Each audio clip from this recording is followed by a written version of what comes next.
Good evening, everybody. Hope you're all doing well. Welcome to my weekly live stream. This is Jonathan Ginsberg. Again, I hope everyone is doing well, and I hope that you will give me some good questions tonight. We have a lot to talk about. And as I've been trying to do more recently, before we start taking questions, just wanted to kind of walk you through a couple of things, interesting things that happened to me this past week, a couple of hearings I had, and just to reiterate a few things I think that are really important when you're pursuing disability claim. And I'll tell you about one case I had a hearing today, and basically the judge was very direct, very pleasant, but very, very direct. And before really, after going through the preliminary matters, the first thing she really asked my client was, tell me how much you can lift, how long you can walk, how long you can stand. And, I always talk about this in my other videos, but just want to remind you, it's really, really important to have numbers, have exact answers to these questions. So if a judge says, how long can you walk or how far can you walk? Don't say not far or not very long. 10 minutes, 5 minutes, 100 feet, 200 feet, whatever it may be. Or don't say, I don't know. I've not really tried that. You need to give an answer.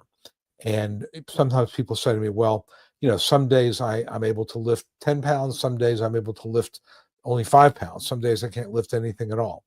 I would tell you to pick a day that on a scale of 1 to 10 is maybe a 4, 3.5 to 4. Not the worst day, certainly not the best day, maybe even average to below average day. And think about on a day where you're feeling like 4 on a 10-point scale, how long can you walk? How far can you walk? How long can you stand? How long can you sit in an office chair, not a recliner, because everything the judge is looking at is through the lens of how would you be able to work. And so, in a job, you're not going to be able to work out of a recliner or a lounger or a couch. So this would be, in an office type of environment or a work type of environment. How long can you sit? How long can you stand? How much can you lift? And again, I'm not talking about your life dependent on it one time. Typically, they want to know frequently, which would be 10 or 15 times during the course of a day, or occasionally, which might be 5 or 6 times during the course of a day. And it's not just lifting from a table and holding it and putting it back down. There would have to be some vocational implications of that lifting. So let's say you're moving a box of copy paper from a closet to the copier, maybe 10 feet. That's the kind of lifting I'm talking about. So you want to really think about, as you go into the hearing, what your capacities are for sitting, standing, walking, lifting and carrying. If you have more difficulty lifting from ground level up, say that. If you can lift from a table and hold it, that's one thing. But if you can't pick something up off the ground, you can differentiate that. You can make that clear. So you want to have that information in your mind. One of the things the judge will want to know is, are you able to kneel, crouch, crawl, or stoop? The way I always ask it would be, if you got on your hands and knees, could you get back up easily? Another question is, would you be able to handle, or do you have any trouble with personal grooming or getting dressed? If you need help getting socks on, or if you only wear slip-ons because you can't get your socks on, or you can't cut your toenails, that translates into work limitations. If you need a shower chair because you can't stand up in the shower for more than 5 minutes, or you don't have good balance, that's an issue. If you can't climb stairs. So again, all these things, you want to think about all these activities, and these are just really basic activities: sitting, standing, walking, kneeling, crouching, stooping, things that you might do at a job, but in the context of a job. And you don't want to think about this for the first time when you are at your hearing. You want to think about this ahead of time and have it written down, so So if you get nervous, you can look down, because most of these hearings are done by phone, so no one's going to be looking at you. And even by video, you could tell the judge, I wrote these things down at the advice of, a video I saw or my attorney. But have answers to those kind of questions. If the judge asks you, what are the main reasons you can't work? Think about those things that specifically prevent you from working. focusing on the things with objective testing most. So typically back problems, there's going to be an MRI. If the MRI shows something significant, that would be the first thing I would talk about, as opposed to something idiopathic where you don't really know why. Let's say you have dizziness, we don't know why. That's relevant, but I would much rather focus on something where there is objective evidence. So this judge today, because she jumped right into this, there was really no preliminary, no how are you doing. I mean, she was, again, pleasant, but she didn't really go out of her way to make my client feel comfortable. She just boom, went right into it, and we had prepared for it. My client knew how to answer these questions, and so everything went as I wanted it to go, and I think we'll be just fine. I think we're going to win. But it just occurred to me as she was doing this, if I hadn't told my client specifically about the questions to expect, it could have been really off-putting, because you're nervous. You got some judge asking these questions. If some of the issues are bathroom issues, really embarrassing. You're talking to a bunch of strangers, especially if the judge is a male and you're a female, the judge is a female and you're a male, and you have to talk about frequent urination. At 45 minutes to an hour, that is excessive, I will tell you. And this is something your lawyer would go over with you, but you need to be able to quantify it. Once an hour I've got to go to the bathroom and I'm in there for 5 to 7 minutes, or I have terrible constipation, twice a week I'm in the bathroom for up to an hour. These all translate into work limitations. But again, because the judge kind of just went boom right into it today, I thought I would talk about that, just because you want to make sure that you're ready for those type of questions. Okay, let's jump into some of the questions we've got. And if you have any questions about that, please feel free to ask me. Wayne has a multiple part question. He's 53. Back problems, severe stenosis, which is a narrowing of the opening in the vertebra where the spinal cord goes. Lumbar herniated disc in his lumbar region, the lower back, tremors in his right arm and hand. He's had 5 surgeon visits. He has restrictions of nothing over 20 pounds. Sitting, I'm guessing you're saying rotating, sitting, standing in every 30 minutes. So again, that's a sit-stand option, but that's a vocational limitation. Limiting head motions or bending and twisting. Had an epidural injection failed, attending physical therapy. This would be for the neck and lumbar, seeking a second opinion about an upcoming fusion surgery, surgical candidate. That's very significant. They need an updated MRI. Do I contact my adjudicator? I want to see if I can get this MRI about these decisions. 11 months and 1 week without working. What's your advice? I think that, when it comes to medical treatment, you want to really rely on what your doctor says. Obviously, if there is an MRI, kind of the gold standard for back issues.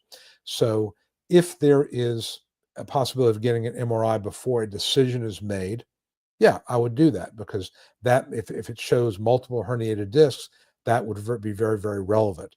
I don't know that I would tell the adjudicator to hold off making a decision waiting for an MRI. Now, if you're going to get it next week, yeah, and I think, to answer your question, yes, I would let your adjudicator know I'm going for an MRI on such and such a date. But I don't know that I would say hold off on making a decision. I would just let the adjudicator know that. Things are going so slowly. The problem is, if you say hold off, that may add another 4, 5, 6 months into the process, because they've got a diary to get the report, and it may not come in right away. Then it's got to be reviewed by a medical consultant. So I would almost tell you that if they're going to make a decision, then you have the MRI, and you can let the reconsideration adjudicator know about it. That's probably strategically what I would probably do, because I don't assume anybody's going to get approved early with back pain cases, because they make them really, really hard to win. So I would say let the medical necessity of your case drive the treatment. Obviously, if you can get more objective testing, that's a good thing. Let your adjudicator know, but I would not tell an adjudicator to hold my file, because it's taking too long. And again, that's just going to add 5 or 6 months to the process. You're better off. The odds are likely they're not going to approve you anyway. Take your chances at reconsideration, take your chances at hearing me, get the case moving along. So that's it. But I think, based on what you're telling me, you're 53. So you look at the the sedentary grid rules. which basically say if you're limited to sedentary work, and sedentary work is walking and standing no more than 2 hours a day, lifting 5 pounds frequently, 10 pounds on occasion, and your restrictions are not that limited. Your restrictions are really more limited to light work, 20 pounds lifting, rotating, sitting, and standing. So I don't know that you're going to meet a grid rule at this point, but maybe down the road, you can get more limited restrictions based on a different MRI. But I would certainly look at the grid rules. And by the way, if you were 57, you win, I think, because you meet the light grid rule. At that point, you're limited to light. And with all the pain and everything, any transferable skills you might have would be eroded. But I think it's sedentary. You're not quite there yet. So you could argue that, in fact, you are limited to sedentary, despite what the doctor said. Maybe you try to get the doctor to narrow it a little bit more. Or you could argue functional capacity when you say, let's look at the totality of all these issues I've got. And basically, this would limit me to sedentary or less, especially because of the sit-stand option. And, you need to talk about, in your forms, the frequency that you need to lie down to rest to get the weight off your back in a recliner, unscheduled breaks. If you have trouble sleeping, do you need to sleep during the day to make up for it? Are you on medications that make you groggy or put you to sleep or have other side effects? These are the sort of things you need to do to build your case. But overall, 53 with all the stuff you've got going on, I think you're within range of a winning profile. Again, if you're 56, 57, I think you're, 85, 90% there.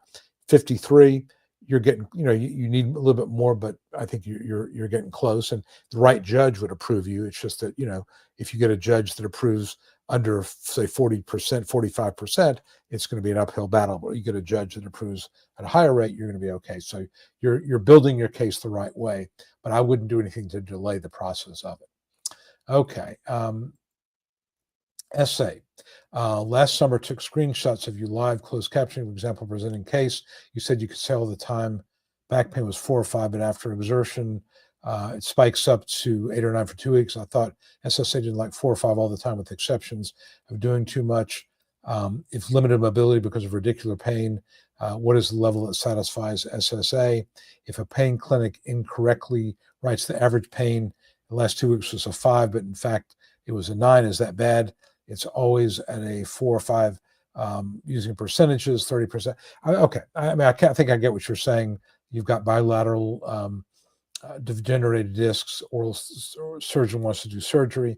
In terms of quantifying pain, I think let's just kind of talk about that for a second, because what you're asking is, how do you really quantify your pain? And what I was saying, what I've consistently said in these videos and live streams is that when you talk about pain, you don't generally, unless it's the truth and there's evidence to back it up, you don't want to go in there and say, my pain is at an 8 or 9, 24/7. That is hard. That many adjudicators and judges would find that non-credible, because if it's at that level, then, you would be on morphine, you'd be on OxyContin, you'd be, hospitalized. That is a really, really high level of pain. Not saying it can't happen, but it's not typical. And I think it would require a high showing of, a significant showing of evidence. So what I typically say is, if you're talking about your pain, to say it's always at a 4 or 5 level. It never gets below that. But 2 or 3 times a week, it may spike up to an 8 or 9 with exertion, with lifting it, with overdoing it, or a change in the weather or something like that. That is sort of how you paint a picture. And I don't want to give you specific numbers because it's going to really depend. But, again, 8 or 9 level pain is at a high enough level where I think it's going to make it really hard to focus and concentrate. What they would expect to see with pain at 8 or 9 level would be medications, where you're getting, narcotic kind of pain medications, Percocet, or again, Oxy or hydrocodone or something like that, or pain patches. If you're having pain at that level, it's generally not going to be controlled with extra strength Tylenol, or even tramadol, which is a kind of a mild prescription pain medication. It's going to be something more than that. So the level of pain that you're talking about needs to be internally consistent with, what's real, And again, what the evidence shows, if it shows a herniated disc or some sort of a significant disc involvement or nerve root compression, then that would be consistent with that. And the treatment needs to be consistent as well. Again, whether it's narcotic pain medications or epidurals or radiofrequency ablations or surgical consults or whatever it may be, that all needs to kind of fit together. And, when you talk about surgery, I think that, as you all know, Social Security does not hold it against you if you choose not to undergo surgery because of concern about negative side effects. But you need to make that clear to the doctor that you want to consider it, but you're really concerned about coming out worse than you went in. And that's fine. But again, if you go to a surgeon and the surgeon says you need a fusion at L3 and 4, and you say, I'm not going to do it because I'm concerned about the effect of it, the next step needs to be you need to go to some sort of, at least be referred to pain management. Even if you choose not to go the narcotic pain route, you need to at least consider that, or at least be evaluated for that. Because, I've had people that are surgical candidates, they don't want the surgery, they get referred to pain management, but they choose not to undergo or go with the narcotic pain medication because of concern about addiction or concern about side effects. And so they basically manage their pain by essentially not moving, staying at the house most of the day. And that's okay. And I think many judges would understand that logic. But I think you have to go through the exercise of at least having those options presented to you. It's not like you can sort of say, well, I'm not going to even bother talking to the pain management doctor because I'm not going that route. I think that would be a mistake. I think you need to at least talk to a pain management doctor, talk to a surgeon, and then you can say, I've considered it, I've discussed it with an expert and chosen not to go that route. So, I think that it's just, again, this is all part of building a narrative, but your activities, your actions need to be consistent with the level of impairment you've got. But as far as pain level, I think that, anything that gets you into that 8 or 9 level where it is really hard to focus and concentrate because of severe pain, I think that is, kind of the level that would be disabling. And I would also tell you that your age makes a big difference. If you're under 50, I've had cases, I have one right now, we're appealing, client was 48, and, the pain, everything kind of lined up, herniated disc, surgical consult, pain management. Under 50, judge turned him down. I think that there's a lot of pressure on these judges not to approve people, and if they're under 50. So that is definitely a factor there. So just be aware of that. And again, the more objective testing you've got, I think SA is talking about, that outcome there, and migraines, and had a brain MRI, and, breast cancer metastasis, refused these things because wouldn't get treatment if it happened. Again, I think we want to be internally consistent. So, even if you're really reluctant to undergo some of this invasive or painful or treatment that's going to cause side effects, you almost need to go through the exercise to show you've considered it, in my opinion, because otherwise, if the judge sort of concludes, well, you've decided you're not going to do any of this type of stuff, big picture, the absence of treatment for many judges is the absence of symptoms. So if you at least go through an evaluation, I think that would go a long way for a judge to be comfortable that you are in fact, pursuing all options to try to get better. Because again, from the judge's mind, are you trying to get better? Are you doing things to try to get better? If you choose not to undergo a course of treatment because of concern about addiction or because of side effects or bad outcome, okay, but have you considered it? I just think when people sort of take it upon themselves to say, I'm not doing this, I'm not doing that, a judge might say, well, you've sort of, without even talking to doctors, you've sort of taken yourself out of the picture here for treatment. And that seems a little presumptuous for many judges would feel. And that might be grounds for denial, because they would say, well, in their judge's mind, not even getting an evaluation for some of these treatments you're not really thrilled about suggests that maybe the symptoms aren't quite that bad. So I think you need to kind of go through the process, in my opinion, at least. And you talk about migraines, and again, migraines are one of these areas that are, there's no objective testing for it. You can't generally, I mean, there are MRIs that can show certain, organic problems in the brain, but generally speaking, migraine headaches can't be imaged. So it's going to be a function of how often you report them, maybe a headache diary, what your doctor is, what you're reporting to your doctor, failed trials of different medications, things like that. And like I said, I see people frequently, I talk to people that have kind of just sometimes they don't have the money for treatment, or they've given up on traditional treatment and they just like, it's not helping me. Why even bother? And we run into the problem of no treatment for Social Security purposes. They see it as not a problem, or no problem. So, you got to go through the jump through the hoops is what I'm saying here. Okay. You ask about whether it's better to find a pain clinic, lumbar radiculopathy. And again, these are all diagnoses which are pretty significant. I'm not going to tell somebody to find a different clinic. I think you just have to, have an understanding with the doctor what you are willing to do, again, after being thoroughly evaluated for it. Okay. Joey. Okay, denied it. Joey's denied his hearing. 50th at the 10th grade education. Have diabetes. Like to explain my case for detail. Here, the way they pick and choose sentences from the medical records. Take her 15 conditions wasn't severe. Let me. And again, I'm always happy to look at unfavorable decisions. Here's my take on them, though. And this is true not just for you, Joey, but really for anybody. If you go through a hearing and you get an unfavorable decision, first of all, you only have 60 days to appeal. So you got to move quickly. What I typically do is I'll look at it and see if something jumps out at me. Then I'll send it to, there's a couple of different attorneys. I will refer to Carl Osterhout is one. I think, Lindsay, his partner, was on here a few weeks ago. There's another gentleman named Brian Konoski. I'll send it to him sometimes. There are a couple of different people I send it to. These are, I know Adriana does federal court appeal. I may ask for her take on it. You want to get a sense of, is there a reasonable grounds for appeal? Because, not getting a good decision is not necessarily an appealable matter.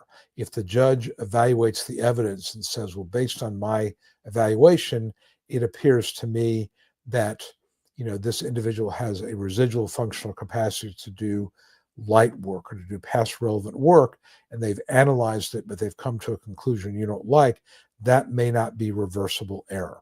So that's one thing. So I always like to have a person who litigates in federal court to take a look at it.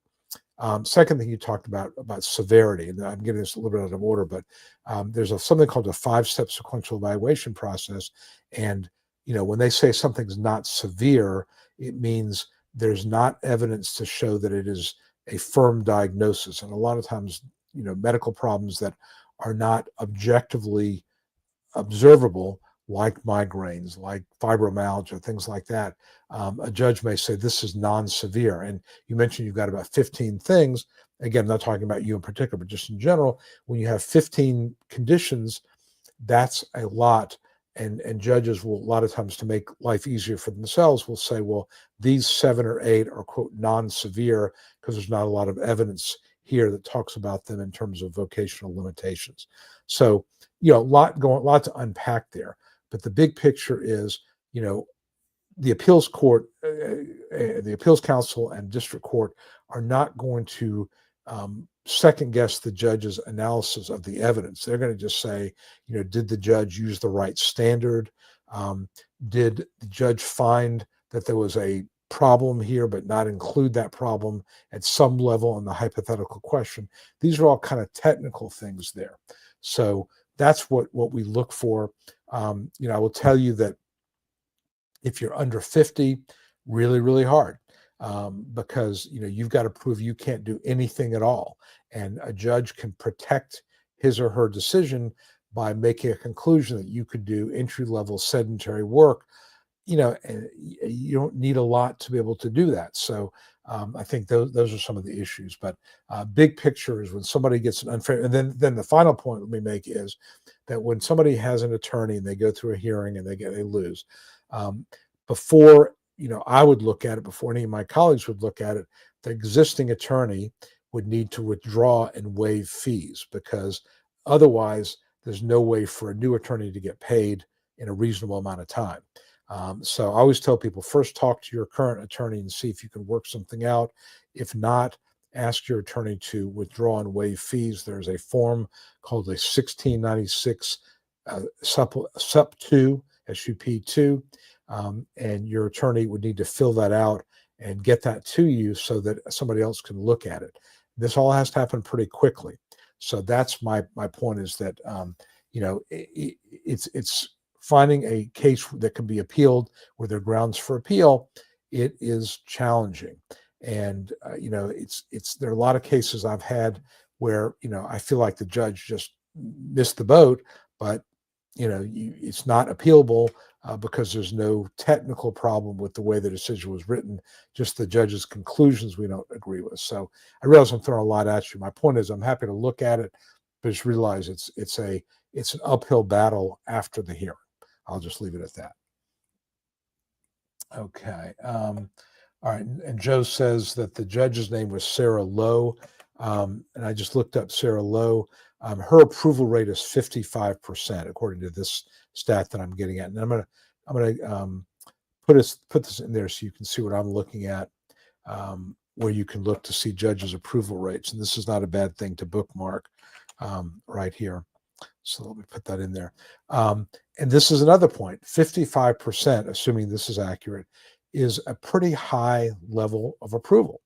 So when you've got a judge that has a high level of approval, anything over 50%, really over 48% is pretty high, and she didn't approve you, what's the reason for it? So, normally a judge at 55% is going into the hearing saying, I'm looking for a reason to approve this person, as opposed to the other way around. I just got a denial from a judge that I like a lot, who approves it at kind of this level. She turned a case down,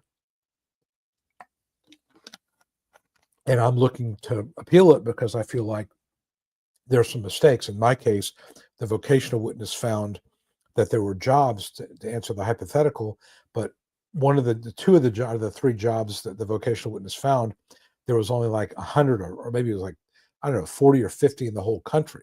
In my opinion, that's an insufficient number of jobs to say that this person could perform work in a reasonable number. So that's the sort of example of something I think that would be an appealable error.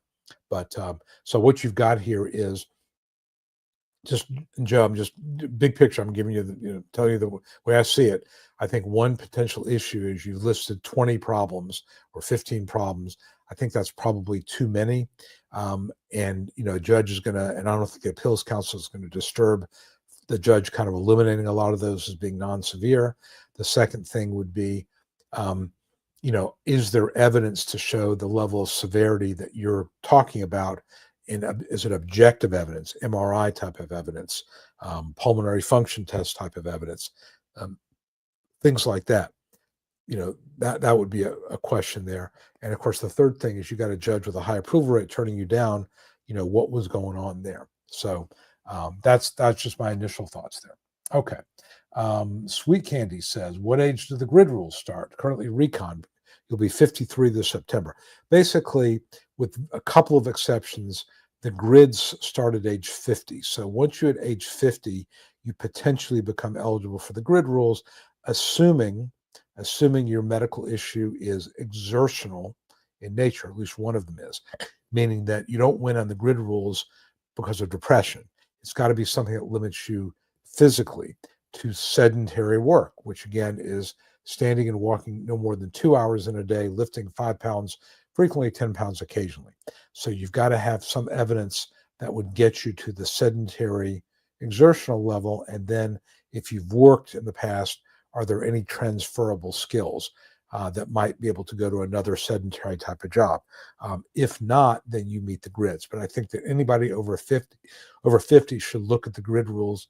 My website is gridrules.net. I'll put that in the comments here. And you can look at the grid rules and see what they look like. But anybody over 50, look at them. If you're over 55, look at them even more closely, because it's a lot easier to fit into the grid rules at age 55. And I've had a couple of approvals this week because people that were 57, 58 that met the grid rules. It makes the judges' life a lot easier. So, okay. All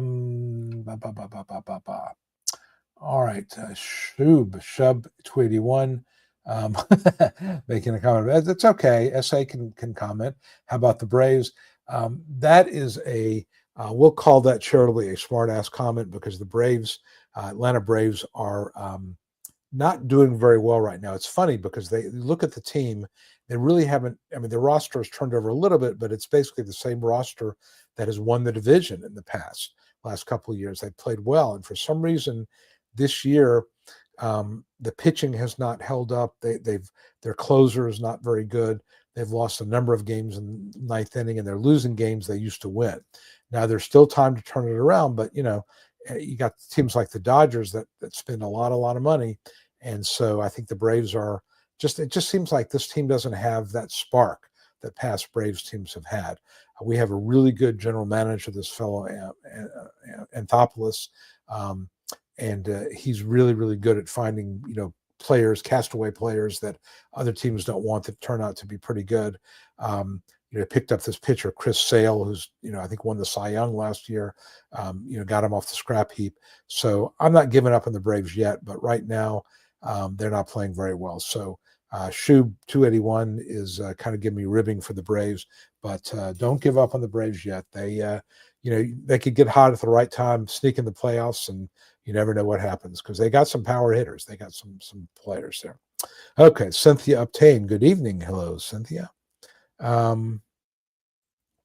right, and Joe, let me go back to Joe here. They talked about their assumptions based on opinion, lies, assumptions. I think people sometimes will say things like the judge lied in the decision. And that's really, you're taking it really personal. And I realize, I understand why. I mean, this is your life. You got some judge writing this sort of, using a lot of $10 words saying why you're not disabled, and you take it personally. I will tell you, from doing this for 30 something years, judges rarely are going to issue a decision because they just don't like you. They're not going to turn you down a deserving case because they don't like you. They're, using the law, they've got to make a decision. Do you meet the standard of, disability as the law sets it out? So I think the way to look at it would be not so much that the judge lied, but that the judge interpreted the evidence incorrectly. We think that the judge, did not give this enough weight, this particular opinion enough weight, or did not look at this evidence as our evidence and draw the right conclusions. But I think that if you, approach it, whether you're looking for an attorney or whether you're filing an appeal with the appeals council and you start talking about the judge lied or the judge, misinterpreted and fraud and all this type of stuff, as an attorney, I'm going to be reluctant to take a case when I feel like somebody has got such personal investment in it, they can't realize there is another side. Look, every case, there's arguments from to and pro and con. And even though there are cases, even my strongest cases, they have some weaknesses at times. My client, maybe at one point had a drinking problem.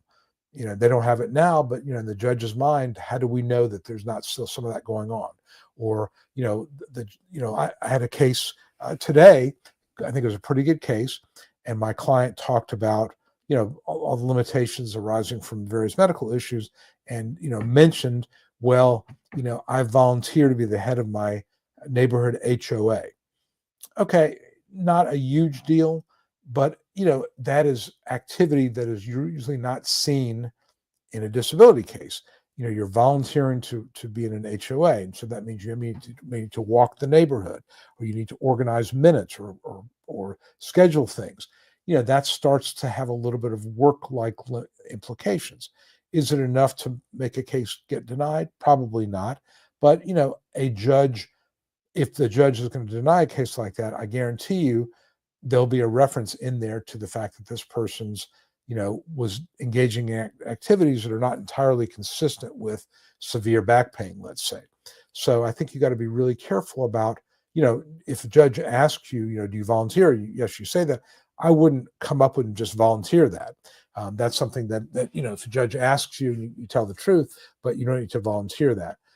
My point is simply that, every case has things in there that are not ideal. And, judges will sometimes hang their hat on something that's some kind of innocent, but, it is something that the judge will draw maybe the wrong conclusions for. It's really hard to appeal on that basis. I had a case I think it had already been approved. My client, severe back problems. One of the things this client really liked to do is ride motorcycles. And this client has a Harley. And he or she said in testimony, the judge says, what are the things you like to do? I used to love to ride my Harley, the freedom of the open road, and I can't do that anymore. However, I've still got it in the garage. I just like to go out and look at it, but I can't drive it. And I believe this person. I don't think there's any question in my mind that this person is telling the truth. The problem is the judge might hear that and say, do I really believe that someone is going to keep a valuable motorcycle, in a garage for 3 years, not rolling it, not keep, the tires are rotting away, gasoline's gumming up the engine, not even turning it on. Do I really believe that? Yeah, most judges, okay, I can understand the person's like, well, I really, really, just hate to give it up. It's almost like, admitting defeat. But you got to be careful because the judge might, if a judge would deny that case, would say the claimant testified that he or she has a motorcycle in the garage, but doesn't drive it. And, that seems unlikely. And that might be grounds for, for part of a reason for denial. Would that be enough on its own? Probably not, but that might be in addition to some other things. So I'm just saying is that you want to make sure your story is consistent, but every case has a little bit of weakness. But I think if you go with the idea that this is personal, that, that the judge, is coming after me, the entire Social Security system is coming after me. They want to keep me from getting what's rightfully mine. That's not what's going on. But, you have some judges of a much more narrow vision of what it means to just be disabled. And secondly, I think in every judge's mind, for whatever medical condition, every profile they see, a person who is 53 years old with back problems, Judge A is going to say, I want to see a severely herniated disc with radiating pain into the legs, a surgical consult, or a pain management consult. That is what I'm expecting to see for a 53-year-old. If it's a 56-year-old, I'm not going to ask quite as much, but I'm going to want to see, at least a severely damaged spine based on MRI, and at least a mention of a surgical consult or a mention of pain management. And again, in every judge's mind, there's a profile as to what it means to be disabled. And, if you happen to get a judge with a very, very, narrow profile of what it means, versus one that's got a little more broad-based profile, then you could lose, even though you're probably disabled, really can't do these things. But judges, they're not going to spend 2 weeks with you. They're not going to see. They're going to base it on what the evidence says. And again, I would, bet my bottom dollar on this, that every judge almost has in their own mind, what it's, what it takes to cross that threshold. I mean, when I take a case, that's what I do. I know a 46-year-old with a mildly bulging disc and mild depression, that's not going to win. Just didn't. I may like the person, I may believe the person, but that's probably not a winning case. I'm going to turn that one down. A 57-year-old with 2 herniated discs, closed head injury, chronic kidney disease, insulin-dependent diabetes, yeah, that's a winning profile. More likely than not, it's going to win. So that's what you have to think about the way judges look at it. Charity Spencer, good afternoon, Charity. Hope you're doing well. Vince, and nice in Southeast Michigan. Vince, I don't know if you heard, I'm going to be in Traverse City. I don't know where that is relative to you, and about a month for a wedding. So I understand it's very, very nice, and looking forward to getting up there. But I know Michigan is finally the spring has sprung, so I'm sure it's very, very nice where you are. Jen is our senior paralegal from Nebraska, where it's probably warm there too. I know, Jen, we were working really hard today had a couple of hearings today, and we're just working on a bunch of crazy stuff. So I know she had a really, really busy day. And we talked very briefly. Wayne, thank you for my pleasure, Wayne. I hope that you find them useful. That's why I do them. But thank you for your comment. Spine surgery journey. with a very impressive beard, I would say. Will be taking early retirement at 55 for my union to maintain my medical benefits and receive some income due to injury and the lengthy process. Yeah, that makes sense. I think that makes sense. And again, having the medical benefits is a really positive thing because you can go to the doctor. And at 55, you're sort of past that threshold with the grid rules. So that's actually probably a smart move on your part. Teresa Bond, how long does it take back pay once the attorney submits the approval? Well, basically, the fee agreement is part of the original package, so that should already be in your file. And normally, that's not a holdup. The holdup is going to be what they call a non-medical review, where they want to confirm you're not working, or if there's an SSI component, they need to do the income and resource interview. I've seen money hit my account in as little as 8 days after a favorable decision. That's pretty rare, but it happened last week. I have one right now, a person who's on this live stream a good bit. I got paid today. My client did not get paid, but we're going to see if it hits in the next couple of days, because sometimes it could be a day or two, offset there. But normally, after the approval, you get your approval notice from the Social Security or from a judge, it's going to be, 2 to 6 weeks. It just depends. They've got to go through some reviews and so forth, but that's typically what's going to happen there. Okay, Rob Tucker, in the middle of my claim, underlying conditions, depression, generalized anxiety disorder, and piece of advice, it's going to be a tough win. Okay. Depression and generalized anxiety, yes, it will be tough. I'm not going to lie to you. I think that, what you've got to argue or you got to look for are indicia of severity.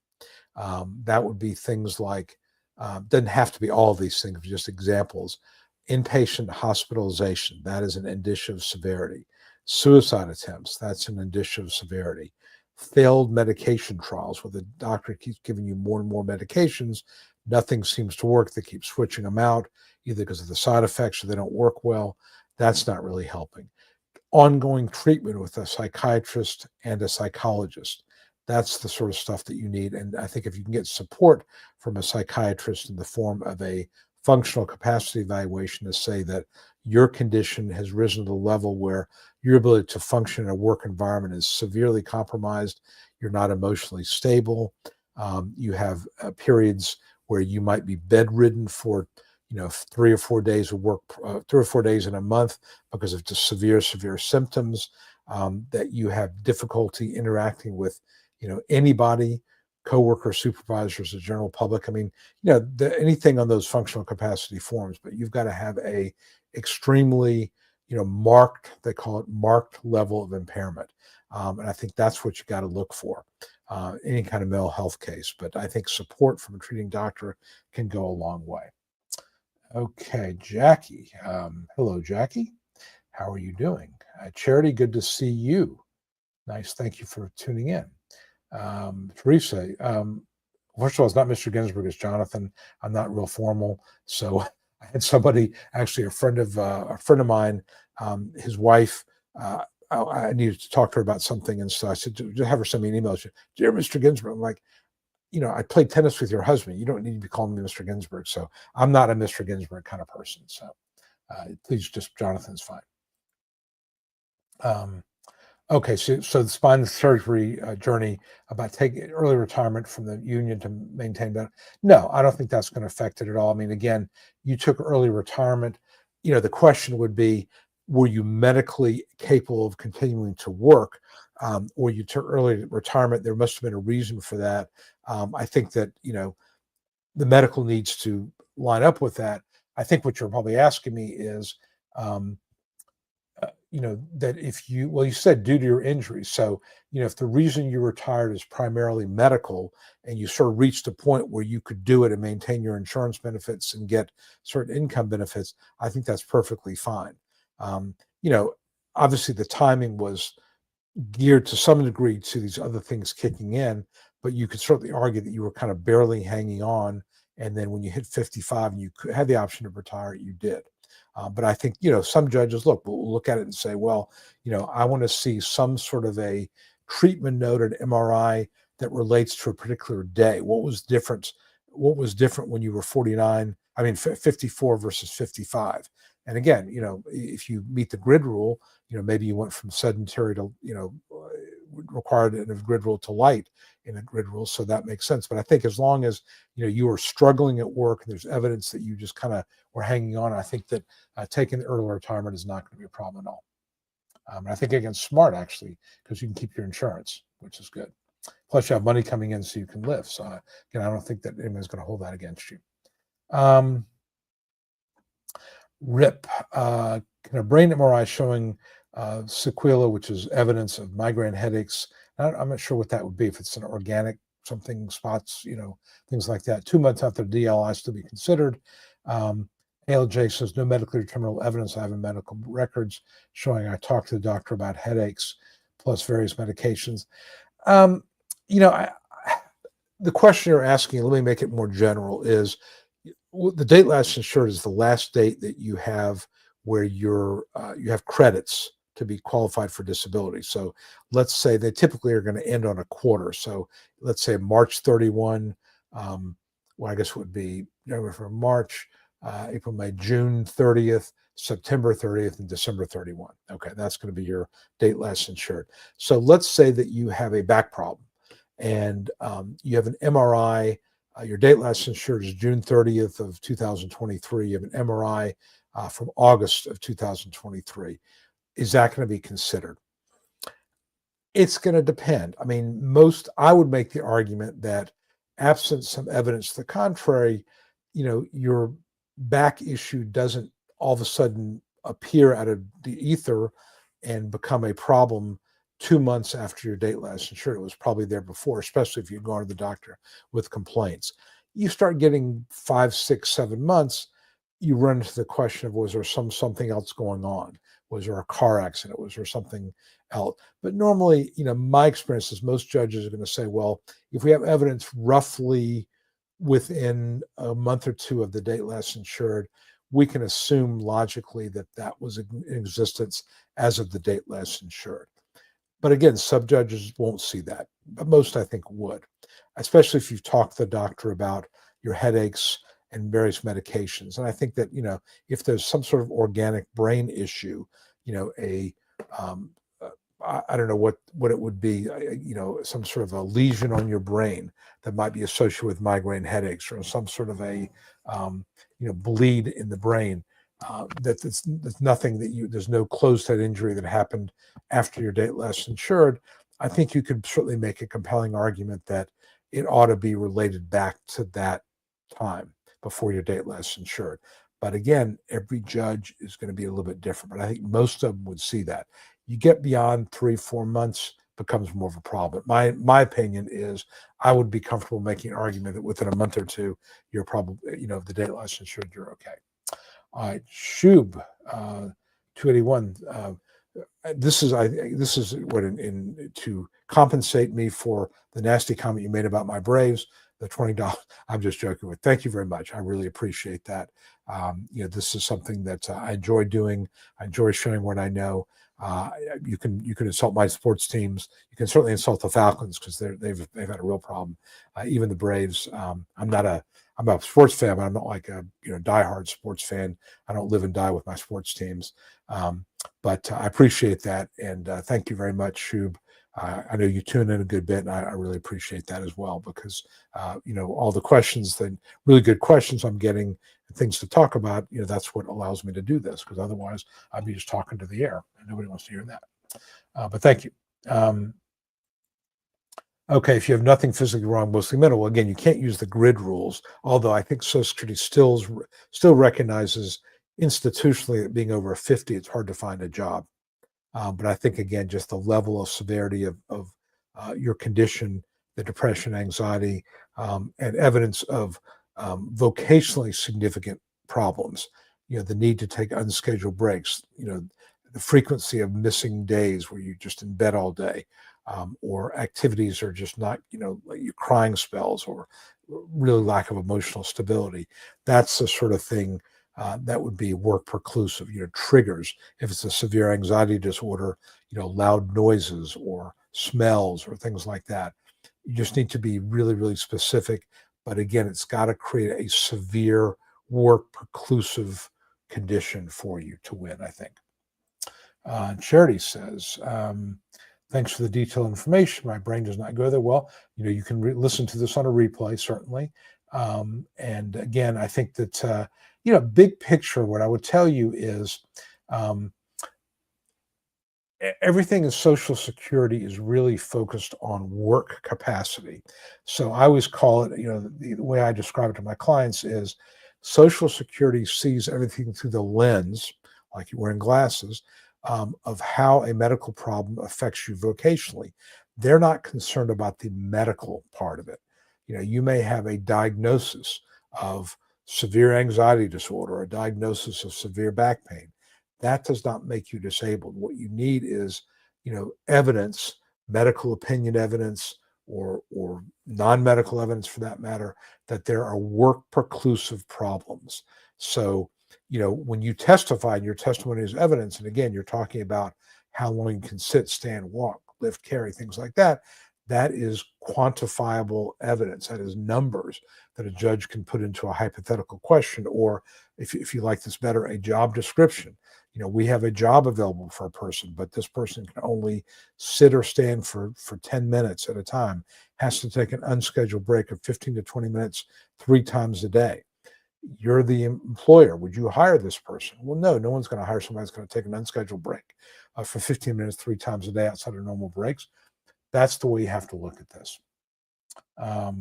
Okay, Jackie, I was just talking about you, about the situation of, getting when you get paid. And so will the payment center be able to give you information?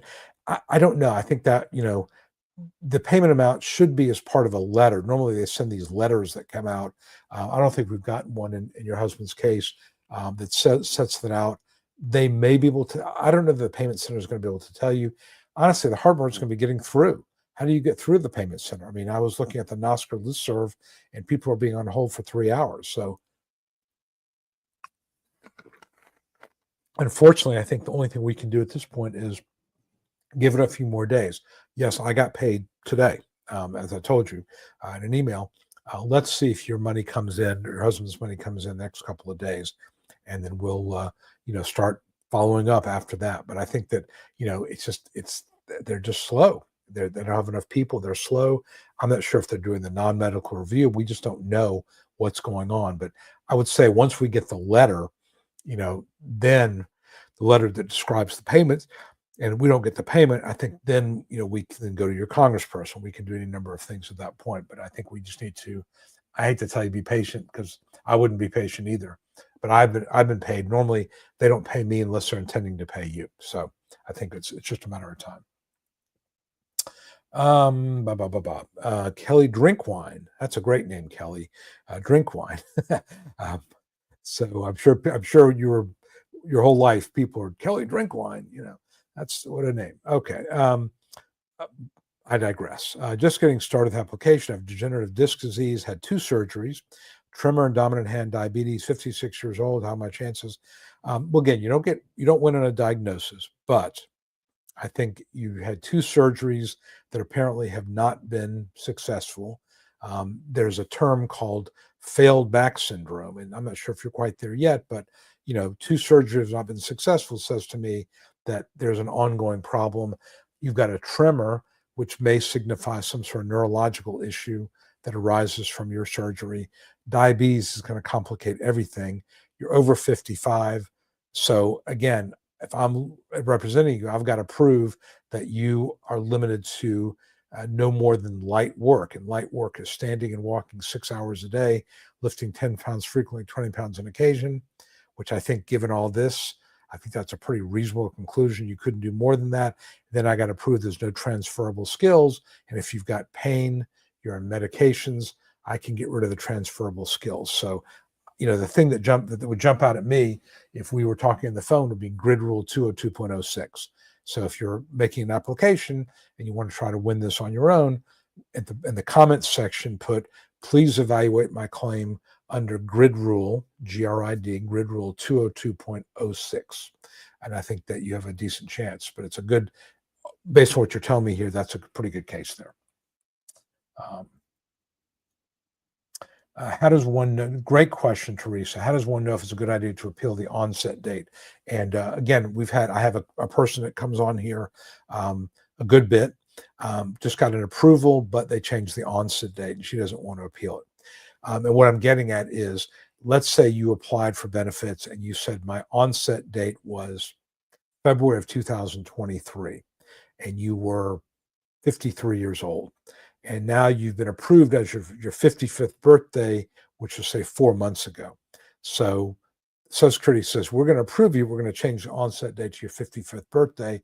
Instead of having, 22 months of past due benefits times, $2,000, which is like $44,000 of past due benefits, we're going to give you no past due benefits, but we're going to pay you ongoing benefits. And they're doing this a lot.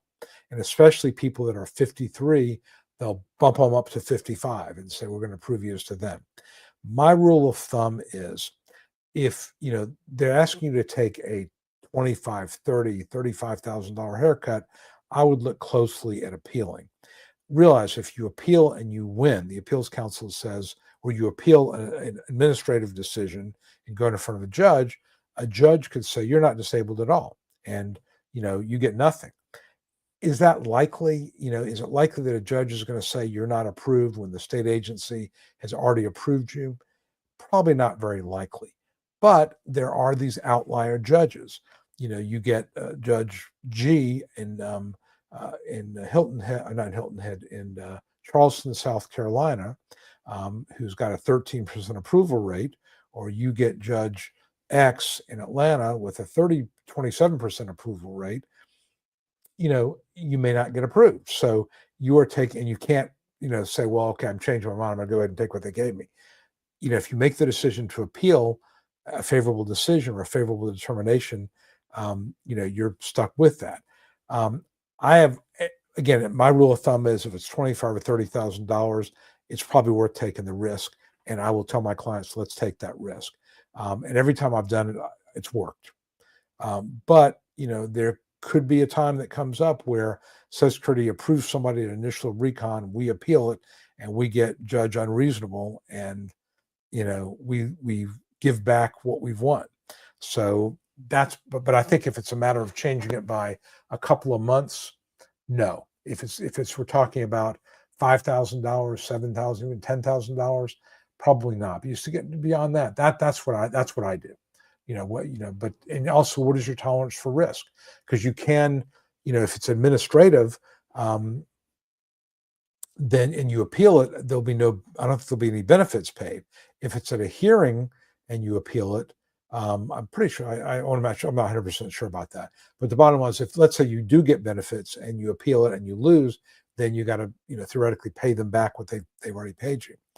Normally, actually, coming to think about what we do is, if a person wants to appeal a, let's call it partially favorable decision, I wait until they start paying benefits, with my client's understanding and permission, then we appeal it. They generally continue to pay benefits, but that would be an overpay situation if we ended up losing. But so far, I haven't lost, so that's a good thing. But that's my rule of thumb. It's really the money. How much money are we looking at? More than $15,000, it's worth looking closely at. CDR asks, continuing disability review, asks for a contact other than your doctor we can contact about your case. It's better to write none, as I've withdrawn. I have no friends I couldn't contact. No, I think if that's the truth, say none. You don't have anybody that may be part of your underlying condition. Just say, no, I don't have anybody that I think would be knowledgeable about my case, that would have anything to add. So no, I think that's perfectly fine if that's the truth. Eric, 123.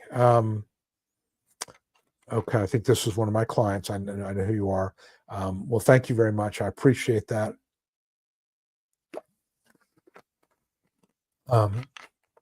It is a long process, and you know very well how long the process it is. And we won, which was good. But I thank you very much for your kind words.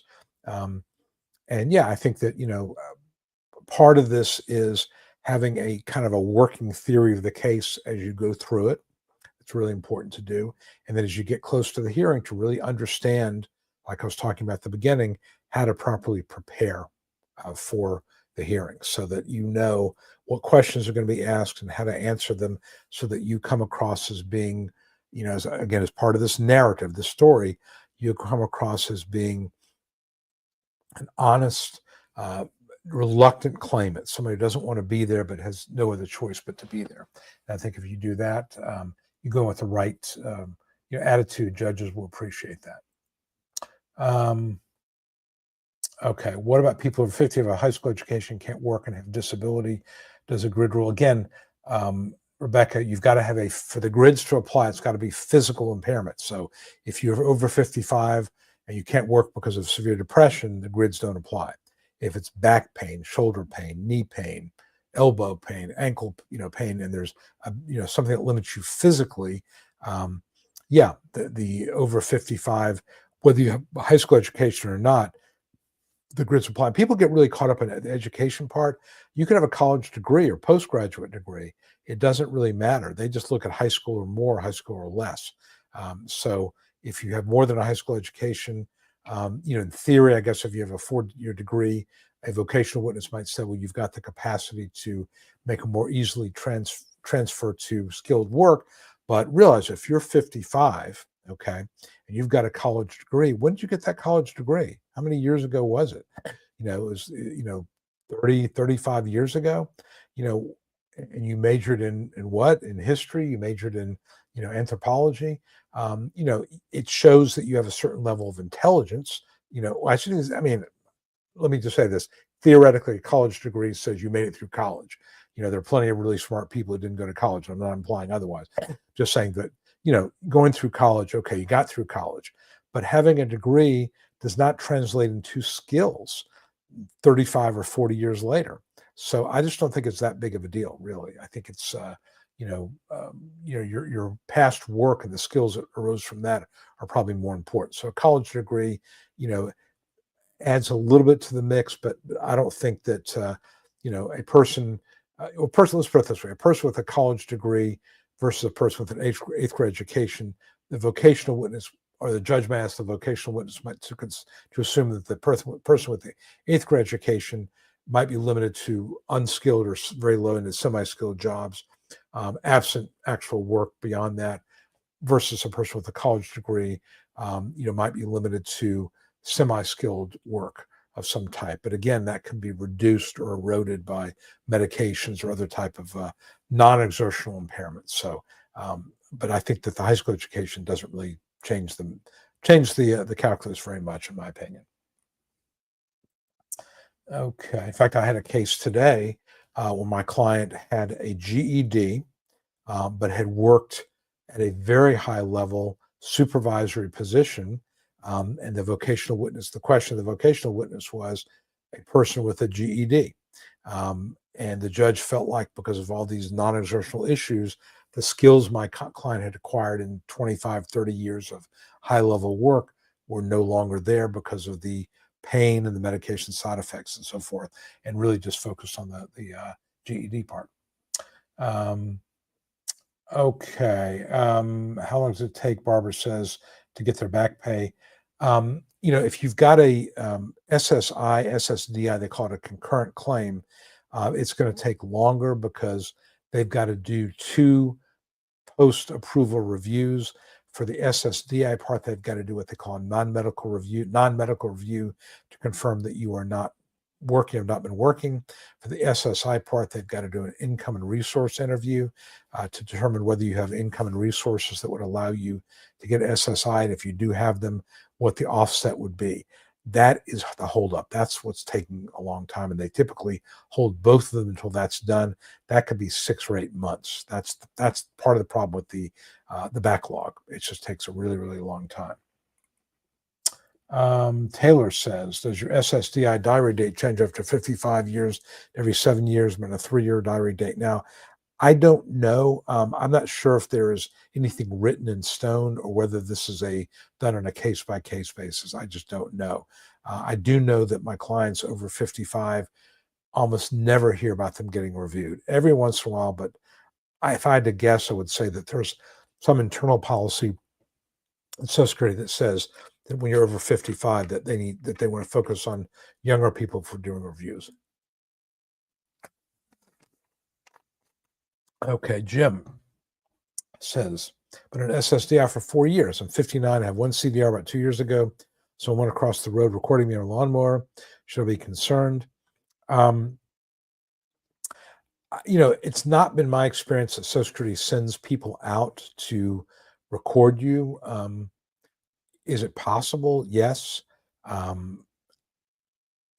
can't. It's just really rare that they would send somebody out to record you, unless there was some evidence that you were working more so than doing lawn work, riding your lawnmower.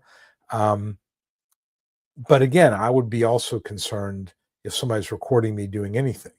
But you just don't know what that was all about. So I can't really answer that. I mean, if you're on a long-term disability policy, then that sounds like a private eye that might be looking at you for that purpose.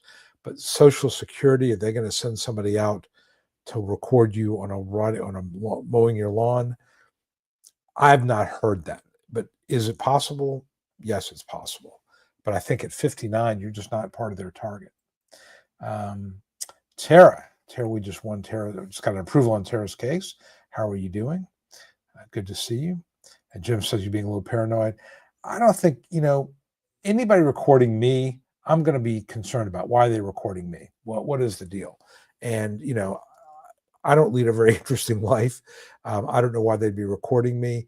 That being said, to the extent I do these videos and these live streams, I'm quote unquote a person out in the public. Are there people out there who, don't like lawyers? Sure. Are there people out there who think that Social Security is a fraudulent system and people ought not be doing it, and I want to teach them a lesson? Yeah. Does that enter my mind? Do I think about that every day? No, I don't think about that very much. But it's the truth. There are people out there who have agendas. So I don't worry about it too much. I mean, again, I'm not real controversial, but yeah, I think if somebody's recording me, it's going to make me a little paranoid. I'd want to know why. Absolutely want to know why. Look, I think I told you, I play a lot of tennis, as you probably know from me talking about it. And I was playing today, actually. It started raining after about an hour, so that's why I'm not yawning so much. But anyway, but I take pictures of my teammates, my tennis team. And, I'll take my camera with this big long lens, and I'll go, to my matches. And if I'm not playing, I'll do it. Or if I'm after I'm playing, I'll take pictures. And there are people who've said to me, please don't take pictures of me, playing tennis. I'm like, okay, and I respect that. I've had one guy on my team who doesn't want to be photographed. There are other people that I'm not even taking pictures of them and taking pictures of my team, and their opponents say, I find that very distracting. Don't do it. Okay, fine. So I understand people sometimes just don't want to have their picture taken or don't want to be in the vicinity of a camera. Okay, that's fine. But yeah, I would be a little concerned if somebody's taking pictures of me, and I don't think it's unreasonable at all. Okay. Spooky Flow. If you have an apparent condition that can be seen visually, can you, in addition to your medical proof, present photos? Yes, you can submit photos to your exhibit file. That might be a situation where you could ask for a video hearing or an in-person hearing, if there's something visual, something that can be obviously seen. Now, again, judges are not supposed to, they're not doctors, they're not supposed to look at you and see, okay, you've got, a trigger finger, and they're not, you hold your hand up and say, okay, like I've got this broken finger. This is from playing basketball. This isn't vocationally relevant, but let's say that it was. A judge isn't going to say, well, Mr. Ginsberg, claimant Ginsberg, held up his finger and it was broken, and therefore, I'm concluding he's disabled. They're not supposed to do that. They're going to look at the medical record. But if there are pictures that show severe swelling in your calf, let's say, or discoloration in your knee over over 6, 8, 10 months, I would submit those pictures. That can be part of the record because it's a PDF record and pictures can be included in that. So yeah, I would definitely do that. Jose, yes, I got your email. One was just about 2 hours ago, and I was, like I said, I was playing tennis when it came in. But Joe sent me a copy of a pre-hearing or brief that you wrote, and I'll get back to you on that. When hopefully tomorrow if I can. Otherwise, it'll be Friday. But I did get that. But hello from South Korea. Hope you're doing well. What time is it there, Joe? I'm curious because it's you posted this at 8:46 p.m.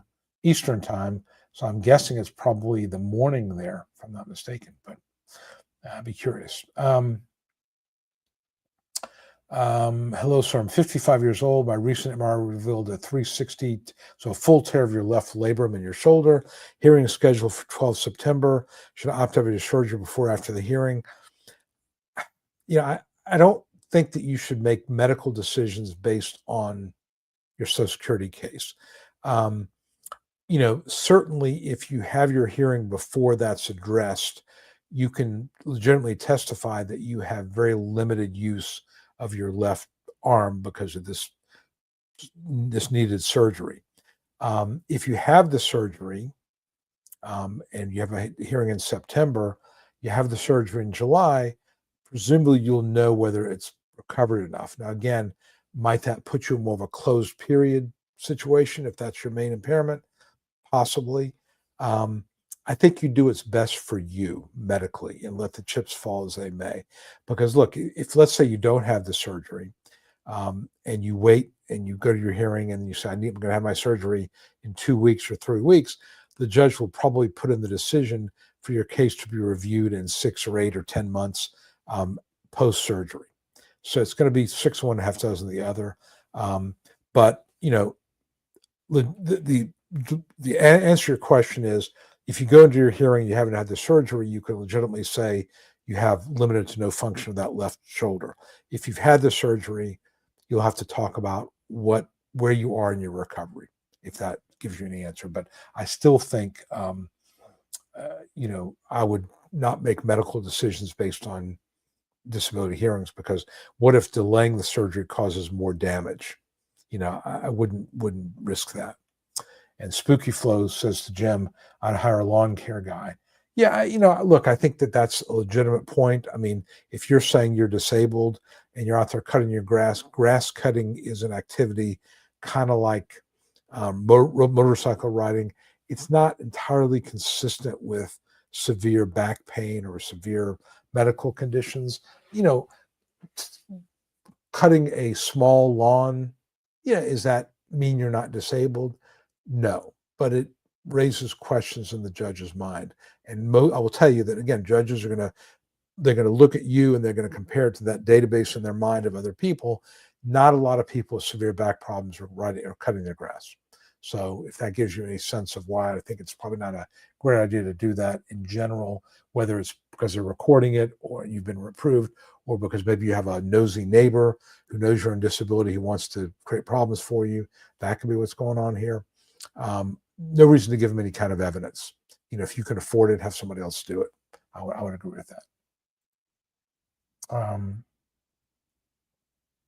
Okay, how to get one of those cards for free food to pay your bills with Humana? What is Barbara? That's beyond. I just don't know. I don't know. Where you would do that. That would be, I would think, something more local as far as what the resources that are available for, low or no cost essentials. But that's just not something I really. I'm worried about getting people on disability. The other parts, which are very legitimate, having food, in your pantry and clothes in your shelf, are very legitimate. But that's not what I do on a day-to-day basis. So I can't really answer that. Tara says, thank you. Well, thank you very much, Tara. And yes, I do have an amazing team, and thank you for giving notice to them. And again, they were, a big part of why we won. Calvin H. Send your SSH pain paperwork to fill out.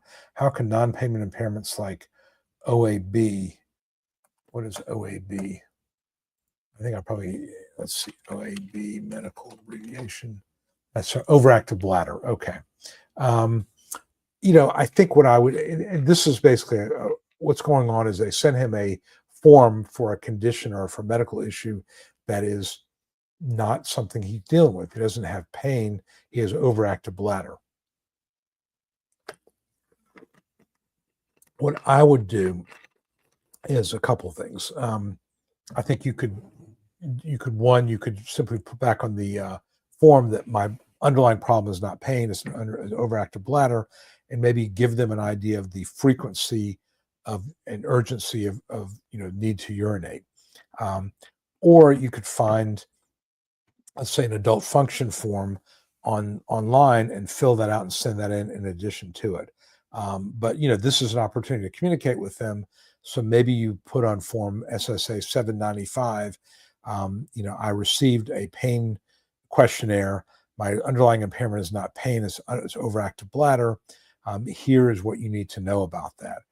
I have urgency, the feeling I need to go every 15 to 20 minutes.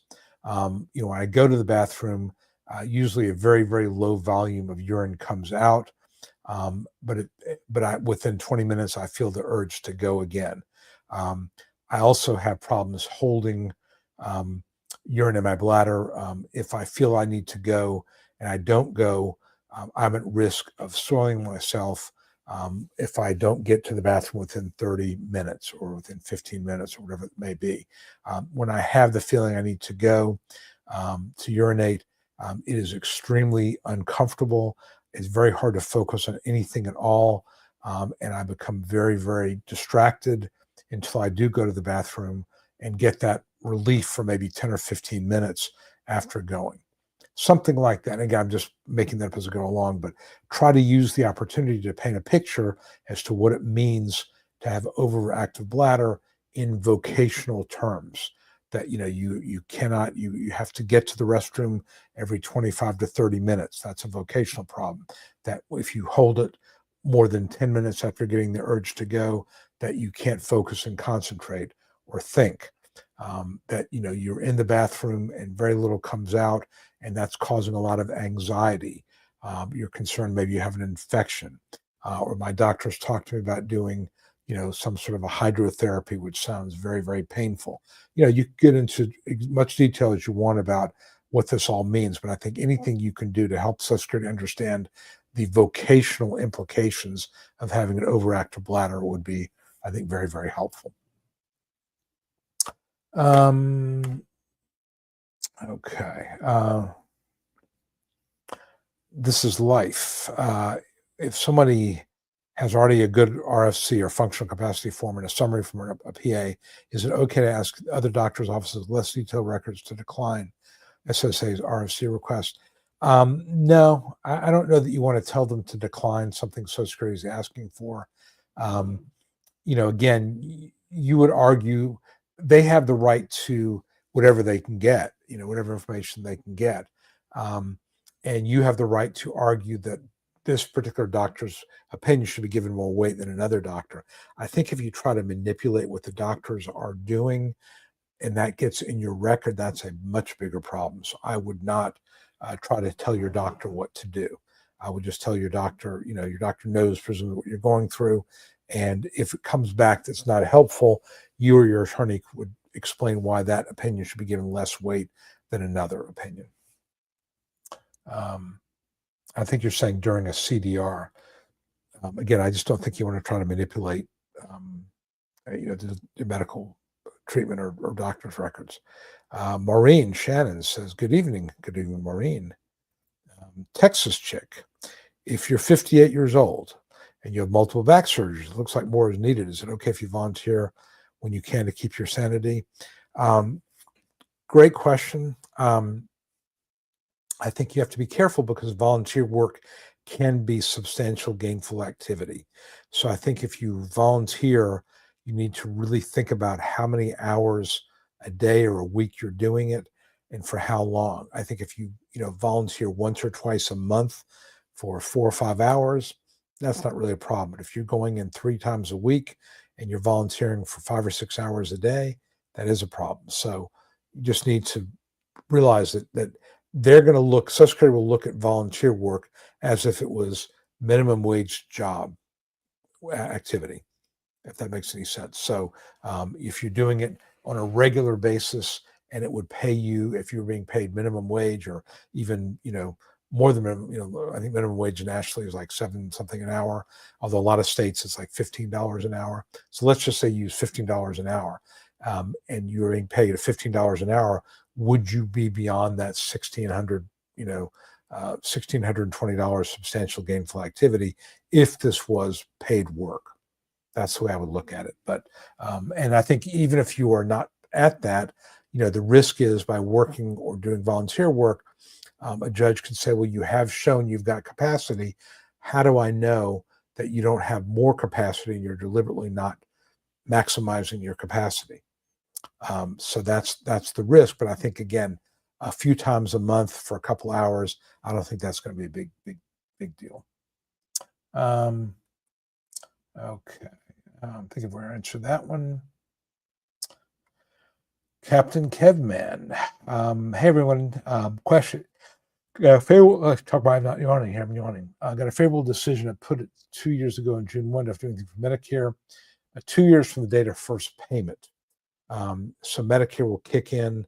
It's automatic. Yeah, you won't have to do anything. It's automatic. 2 years from the date of your first payment, not the date of onset or date of application. The first date you eligible for payment. So, like if your past due benefits were, as of May of 2023, June of 25, your Medicare kicks in. That's how that would work. Okay, One Love 809. Hello. 47 years old, have a surgical fusion, shoulder surgery, disectomy 3 years ago, workers' compensation terminate from a job denied, reconsideration denied, waiting for hearing what step how long does it take.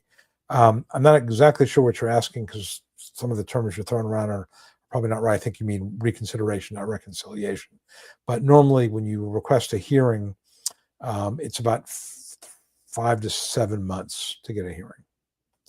If you're still getting workers' compensation, that can be a problem because that's going to offset any benefits for disability. But that's beyond the scope of this. But that's, to get a hearing, I'd say 5 to 7 months. Can you work a part-time job waiting for a decision at step 3? You can, but again, I think you want to make sure that your earnings are, below SGA. $1,620 a month in 2025 gross. So if you're earning $1,000, $800 a month, it's not as strong as to say I'm not doing anything, but it's not evidence of work that would be, that would prevent you from getting disability. People have to work to buy food. So I think they realize that. So I think I would just make sure that your earnings are below SGA because otherwise you could run into some trouble there. But yeah, you could part-time job. People do it all the time. Everybody like button. Thank you. Thank you very much. I appreciate that. Yes, please hit the like button, subscribe. Leave me a comment. Let me put that one up there here. Leave me a review. That would be really, really good. I really appreciate that. I've gotten some nice reviews last couple of weeks. And you know what? They just 1 or 2 a week and it just starts to build up and you get 300-400 of them. And it starts to make a difference as to where I show up on the listings, in Google and so forth. So yeah, that's really helpful. Celeste, how does a person live without income when you can't work a job and no other experience waiting for a decision? This is the question. I get this all the time. What am I supposed to eat? How am I supposed to survive?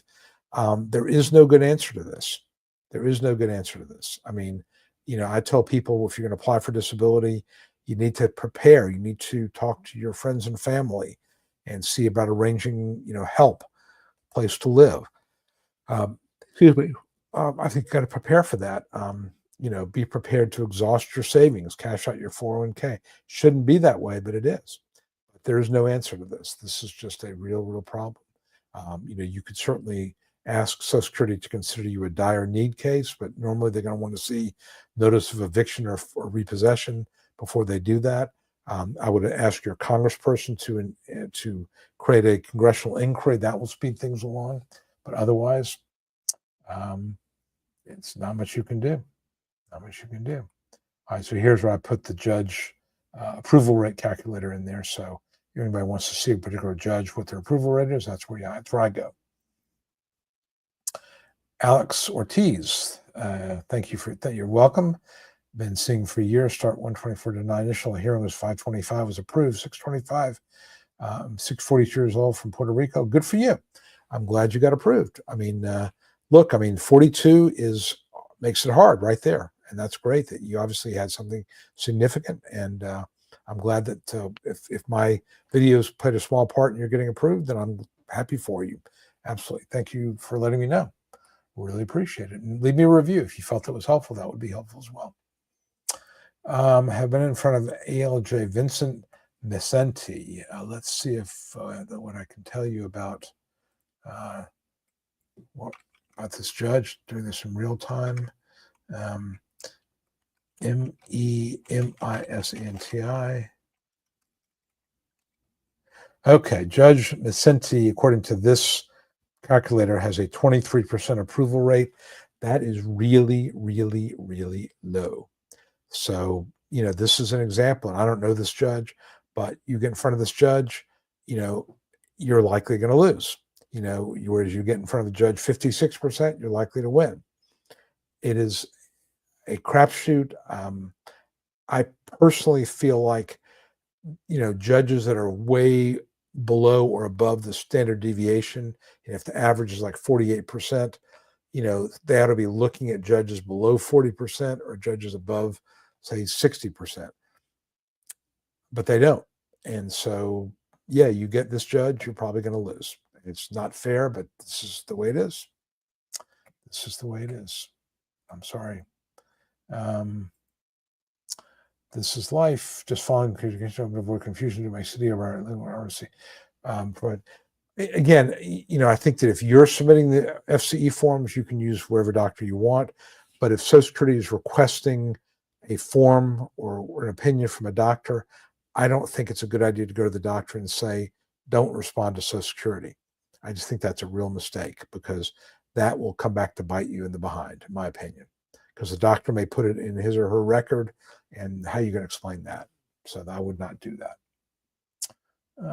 Let's put this one back here. And okay, Ghost 23, 3 herniated disc with nerve damage showing severely abnormal, 40 credits. What's my chances? 39 years old with something thymus arthritis, rheumatoid arthritis. 3 herniated disc, nerve damage, 39 year old, 40 credits paid in. I think that, herniated disc with nerve damage is really, really strong. The 39 years old is the question. You're going to find, I think it's unlikely you get approved early. I think you get in front of a judge and you get judged like this 23% judge, you're going to lose. You get a judge at 60%, you got a shot at it. I think it would be really helpful to have several functional capacity forms that talk about the limitations you've got, because you're going to have to prove you can't do anything. I mean, literally, a warm body job where you're sitting there and you're, doing nothing other than just fogging a mirror.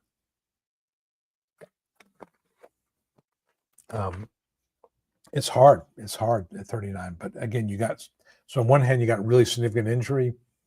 I think that would be strong, but your age is going to be the issue. So, okay.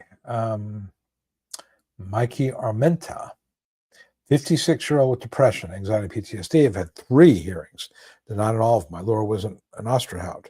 If my lawyer wasn't an Osterhout, he would have given up hope. They're really good. So you've got really good lawyers. My conditions evolved to include essential sleep apnea, more complicated withdrawal syndrome for medication. I'm tapering off. I've just been my 4th initial application, the 4th recon, the 4th hearing. My first 2 hearings were with a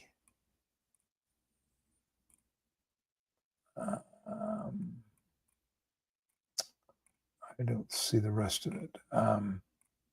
Okay, if I get that, I'll get back to you on that. But Mikey, again, the Osterhout firm, top-notch lawyers. Lindsay and I are good friends. Carl, I do a lot of work with Carl. Hannelore is really, really smart. They've got really, really good people there.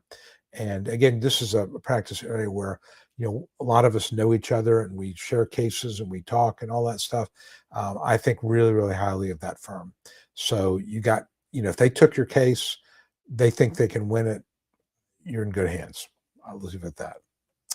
All right, Ghost 23 is 39, coal miner, rheumatoid arthritis. Again, you've got a lot of stuff going on, and I'm not going to tell you don't have a chance. I think you have a good chance, but you're 39 years old. So, there's a certain percentage of people that get approved at 39 in their 30s. You may very well be one of them, assuming you don't draw a judge who is a 23% judge. That's what I would tell you. But you may be one of the few 39-year-old that actually has a decent chance at winning. What can be done with the Social Security parole system? Has already made a profile, identity theft. I don't know. This is really beyond what I know. I might reach out to Greg Brinkley, Greg at gregbrinkley.org. Ask him what he thinks about this. I just don't know how they deal with identity theft and all that. I just don't. I don't know. So that's more of a Greg question than me. Any shenanigans? Do you have to ask SSDI to consider the grid rules when you apply? You don't have to, but it's not a bad idea to do it, because I think that the more you can remind them, the better. So I would say yes, do that. Sean W. They will play games tonight if you're not 50 and going through it now. Yeah, I mean, I think that if you're not 50, it's really hard. And, it's hard to get an attorney if you're not 50, because I'm looking at those cases. I only get paid if I win, and I'm looking at these cases. If you're under 50, is this like a really compelling, strong case? That is what I would say. So it's got to be really, really, really strong. Thank you, Ghost. I appreciate that. Hit the like button. Yes, please hit the like button. That'd be great. This is a overpayment situation. Anthony says they're taking $30 a month for overpayment from the SSI and SSDI starting next month. Will they take that lump sum from SSDI? I'm thinking they probably will. Again, I don't deal with this very much, so I don't, and I know you can fill in a form to ask that they change the amount of the method of repayment, and I would look for correspondence that tells you what they're planning on doing. This might be a situation where you contact your U.S. senator and say, look, I can't afford to have this money taken out. What do I need to know? And let's see if they can help you head it off and be proactive about it and ask for an adjustment in the rate of repayment is what you really want to do there, I think. Okay, so this is Life saying to Sean, get a independent neuropsych evaluation. And I think Sean was the person with mental health issues. If I'm not mistaken, that's younger. Not if I can find Sean's thing here. Okay. But, neuropsych evaluation is good if you've got a neuropsych problem, like a closed head injury that has some sort of organic damage to your brain. That's when neuropsych evaluations are relevant, I believe. Okay. Hypothetically, what would a reasonable amount of hours one could work by throwing out a red flag without throwing out a red flag for SGA? Well, again, SGA is $1,620 a month. So $15 an hour, just do the division. So if you worked, $15 an hour and, 1620 divided by 15 is 108 hours. So is that right? So if you work, in a month, 108 hours, you're going to be at SGA. So that's, if we're talking about an average month of, 4 weeks in a month, 4.3 weeks in a month, you're looking at, approximately 20 hours a week would take you right close to SGA, if that gives you an idea. So, I'm thinking if you're doing 10, 12 hours a week, you're going to be far enough below SGA, wouldn't be a red flag. Just, back of the envelope math. And I'm not very good at math, so I'm hoping I'm right there.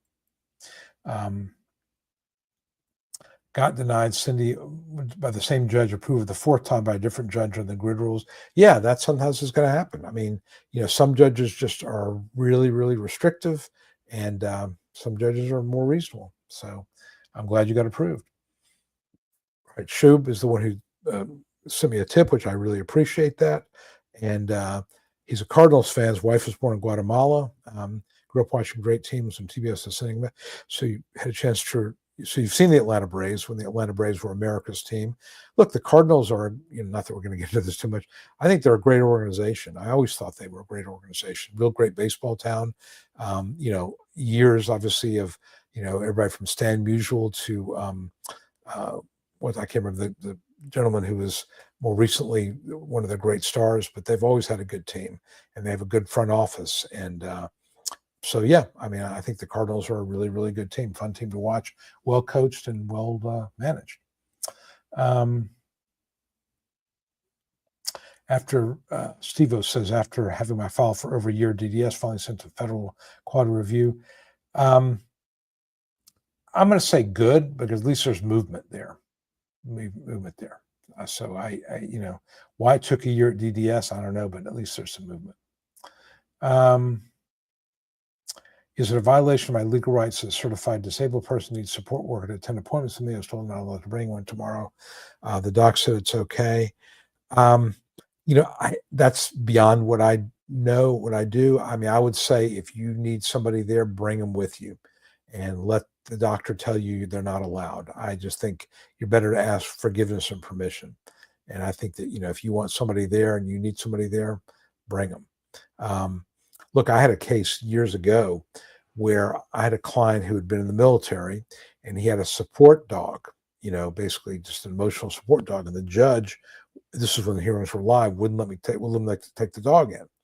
And, I'm like, that he needs the dog for support. I don't care. I don't want an animal in my courtroom. Okay. So I think that would be appealable. That this is a medical necessity and the judge is denying a person a medical necessity such that he wouldn't be able to testify effectively. But I don't know if that's quite the same thing as what you're dealing with, but I think that, if you've got a evidence from a medical provider that you need a support person, I think you demand that be honored, or I would say. Sean has 2 MRIs that show pensatic nerve, multiple locations, stage 3 osteoarthritis, fractured femur head along with torn labrum. Need for total hip replacement, lost insurance, been appealing, can't put weight on hip. Yeah, I mean, I think that you've got a lot of stuff going on. And these are all, I think they would all be work limiting. I mean, clearly, the hip issue and the labrum, and they take their time. A lot of suffering. I seem to be a really kind well, thank you. I'll let others make the decision about that. I mean, I just try to tell it the way I see it. Look, in this business, I've learned a long time ago, disability it can be really cruel. It can be unfair. But I'm not doing anybody any good if I give them false hope. I'm going to tell you what I know. I'm going to share what I know. And again, obviously, people see the videos and they can decide. Many of them already have attorneys or doing it without an attorney. That's not the point of this. The point of this is to tell you what I know. So, that's what I try to do. So, like I said, I let others characterize it, but I hope you find it useful. I'll just leave it at that. Thought you'd be approved the grid. And you might have that argument. And again, I think this is the one where you had. I know you took it very personally. And I am not telling you that you're wrong to feel that way. I'm just saying that when you approach it, for Social Security purposes, you want to be very, as much as you can, try to remove the emotion out of it. This is evidentiary. Okay. This is really, and I think most judges look at, in their mind, do you meet the standard of evidence? And so I think that's you want to argue that the judge in your case did not properly evaluate the evidence, as opposed to the judge lied and, once this has it out for me. You're going to get a lot further with an evidentiary argument in the Social Security world, because it's legal. And again, I've been in front of every kind of judge you can imagine, ones that are just a couple that are off their rocker, quite frankly, and judges I could tell that took a real dislike to my client. And I would work on that so they won't do that. But sometimes people rub others the wrong way. But most of the time, 99% of the time, judges are making decisions on the evidence. They may have the wrong perspective in terms of demanding too much evidence. They may interpret the evidence differently than you would like, but that's the way they're approaching it, is evidentiary. And if they write up their decision that way, they're not going to be reversed.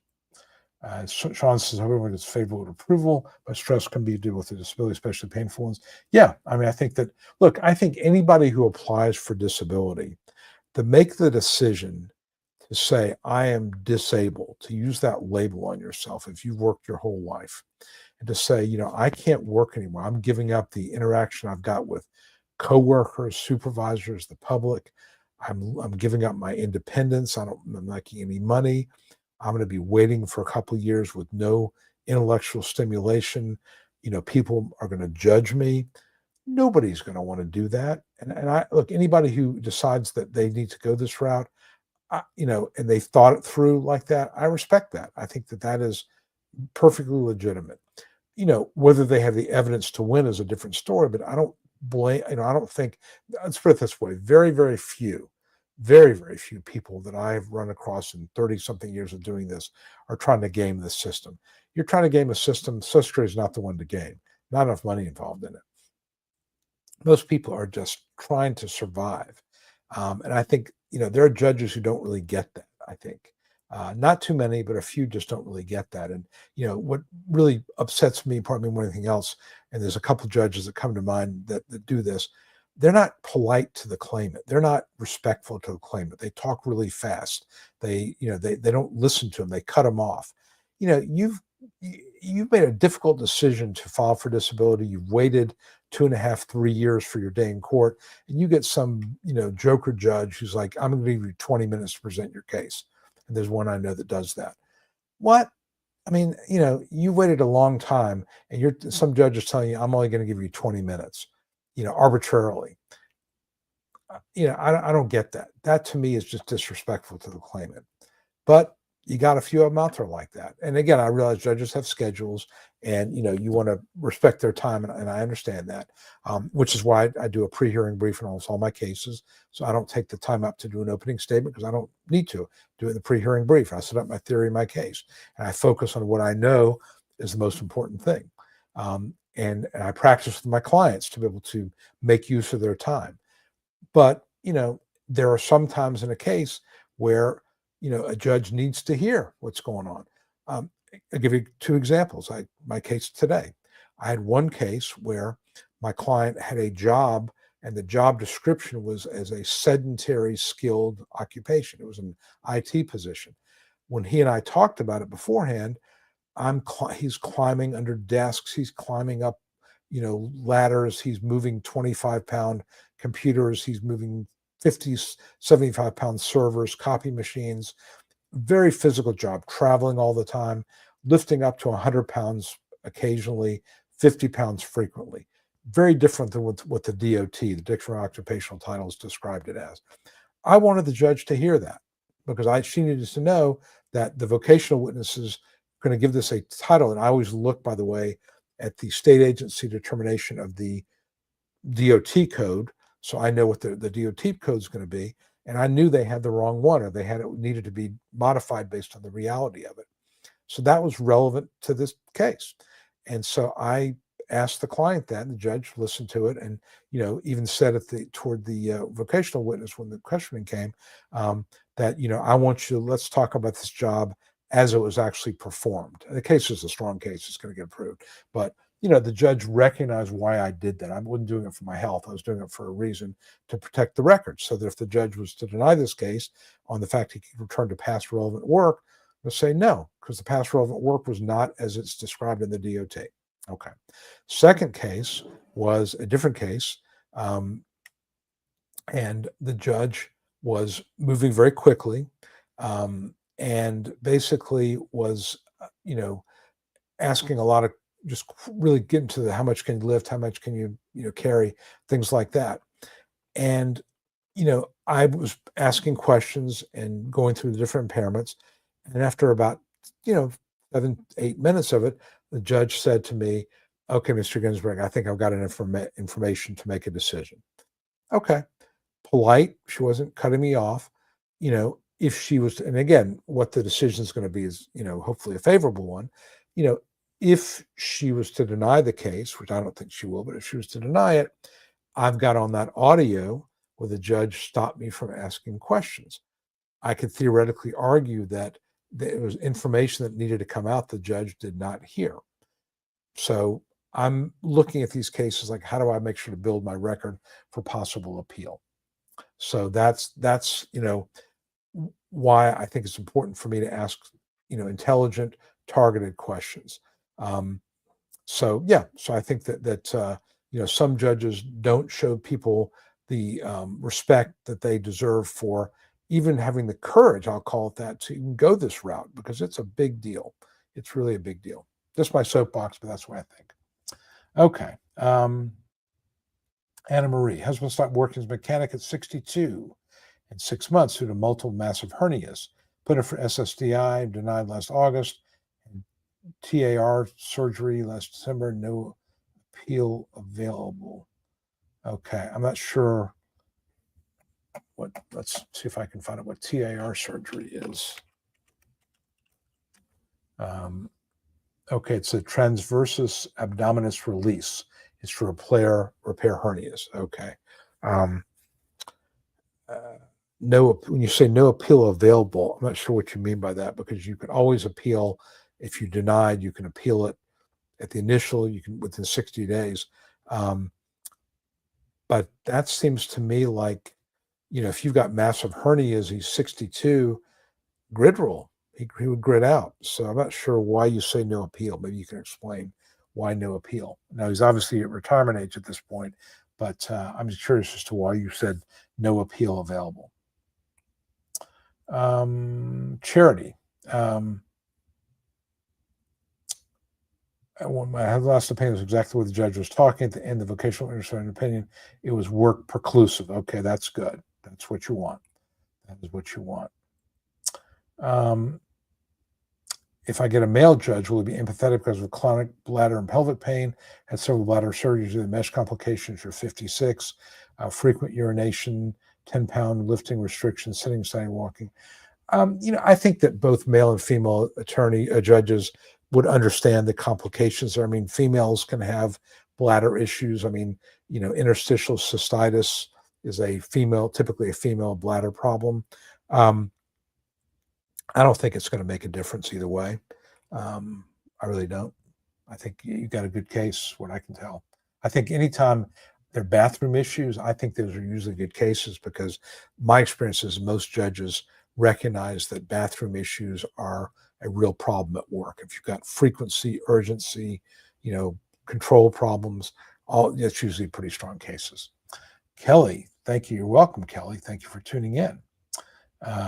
Please evaluate my case on the grid. That's right. That's what you'd want to say. Okay. Jen reminds everybody get a free case evaluation. Thank you.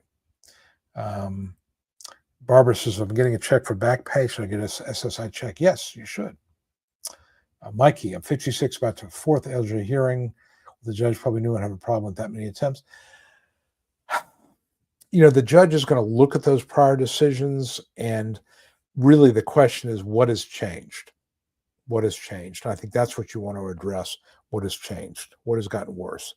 And realize if you've had 4 decisions and you keep reapplying, they're not going to go back to before decision 1.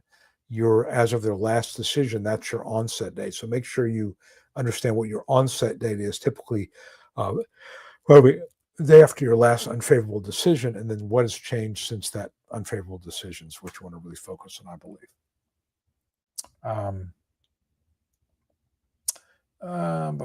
If you want to have you review my case definition, would you be able to see my case info? You need to get it to me. I can't look at anybody's case info. I would need to. You need to get it to me, ideally as a PDF. Just let me look at it that way.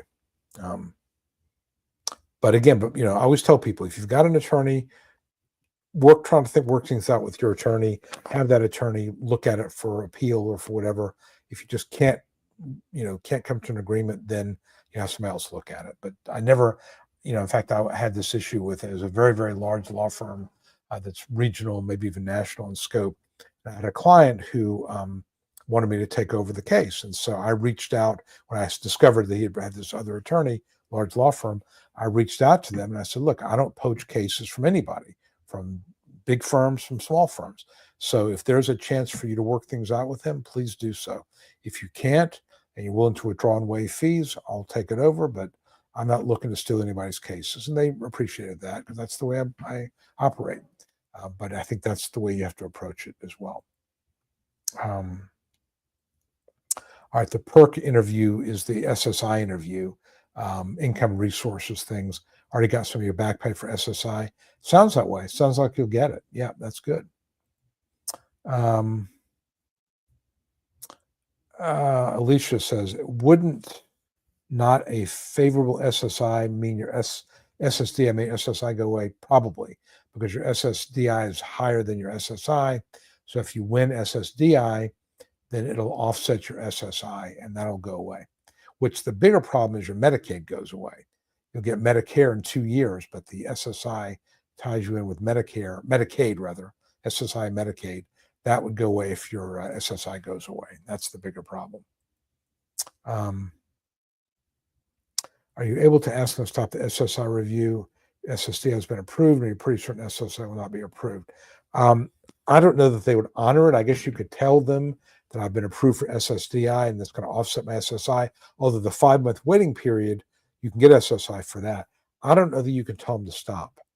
They just may have to come to the conclusion you're not eligible for SSI, and it just has to go through the process, which will take time, unfortunately. Donna says, several years ago, I was considered getting a master's at Belton, the one I got in 82. Was told it's obsolete and I started over again. It's in theological studies. That's interesting that would be obsolete. I mean, has there been that much new in theology in the last couple thousand years? I don't think so. But, maybe teaching techniques, things like that would make it, less relevant. But I don't think a master's degree in theology would make you more employable. Let's put it that way in general. Charity is very nervous about your SSA DDS doctor, their doctor, a consultative evaluation. Examiner can do anything to me for bringing my best friend since 5th grade to my memory, and I'm supposed to bring somebody. Again, if the doctor's okay with it, it'll be in the record that your friend came with you for support. I would tell you your friend shouldn't say anything unless asked, and make it clear that that person's there only for emotional support. It'll be in the report though. So, whether that's, I don't think you win or lose a case in a consultative evaluation anyway, but, that will be in the report. And I think as long as your friend doesn't really try to say too much, I think you should be fine. Cat friend, quick veteran question. I realize a veteran 100% has to prove disability. I've heard that such veterans who get denied, it triggers an automatic audit from SS. Well, why would there be an automatic audit if you were denied? Why would Social Security audit you if you were denied? That doesn't make any sense. So let's say you got approved. I'm not sure what I'm cat friend. I got to tell you, I don't understand your question, because if you get denied for SSDI, there would be an automatic audit. What are they auditing? You got denied. That's what doesn't make any sense.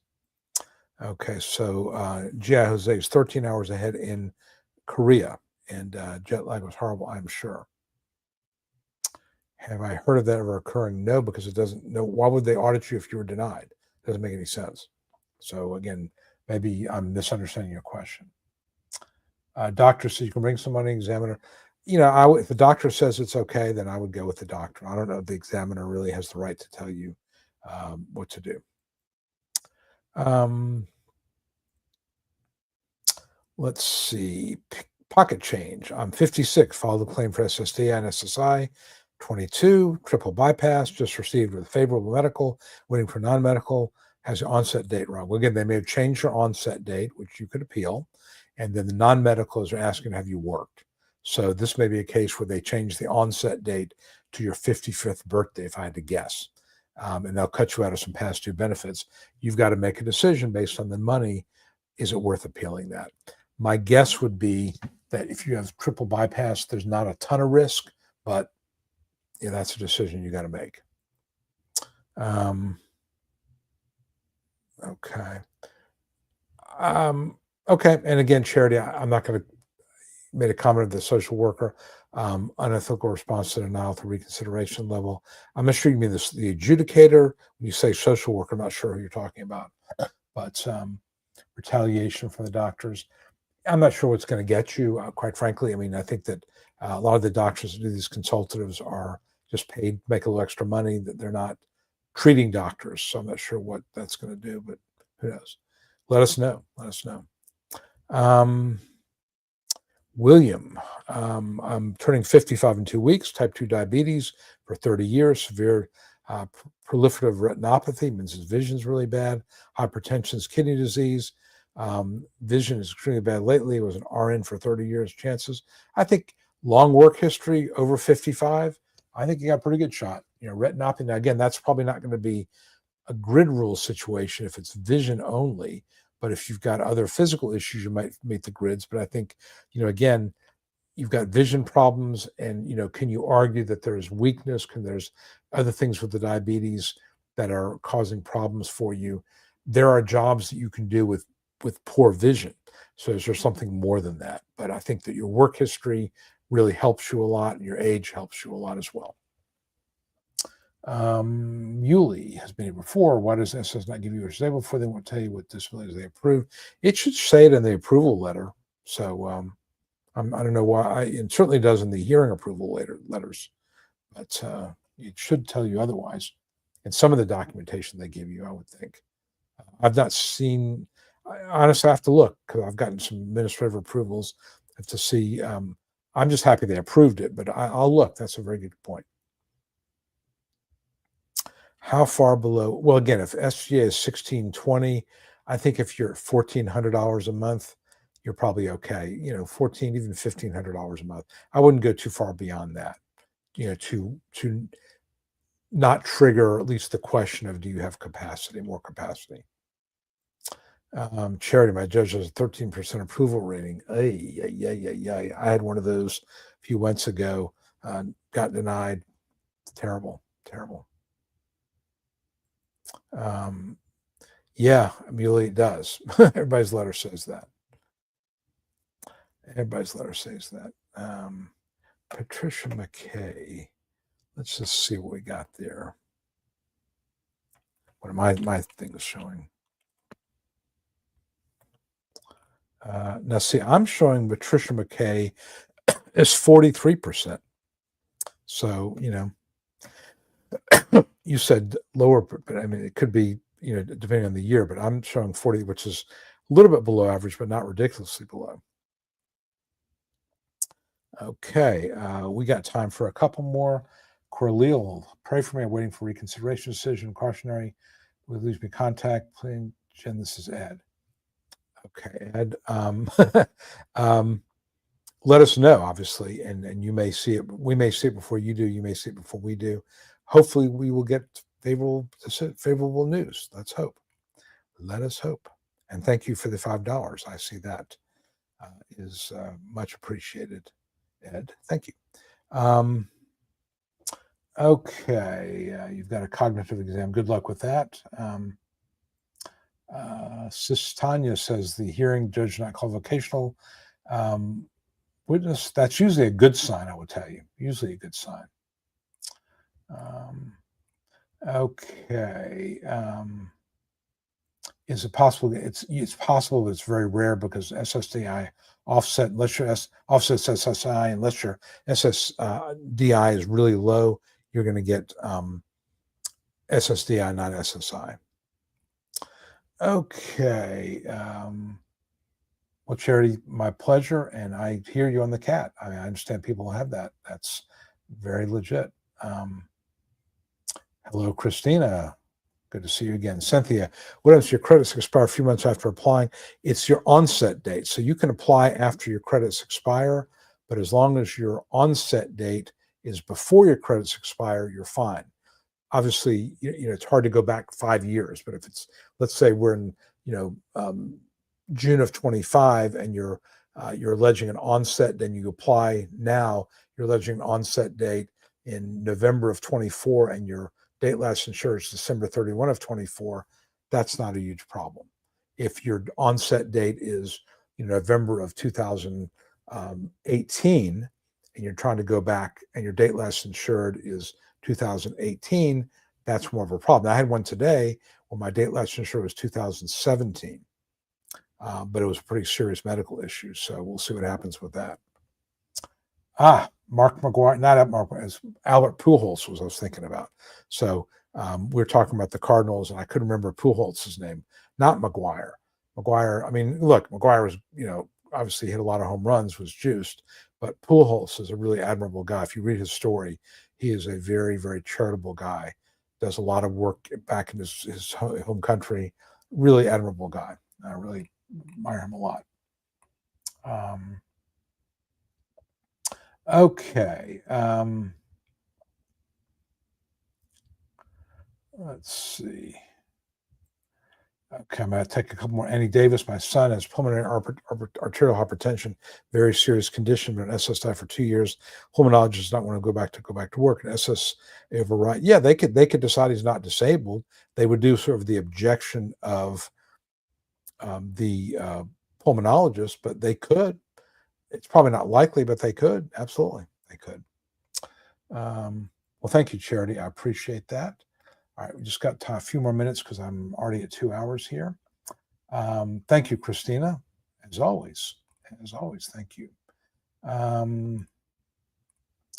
Okay, let's get a couple more.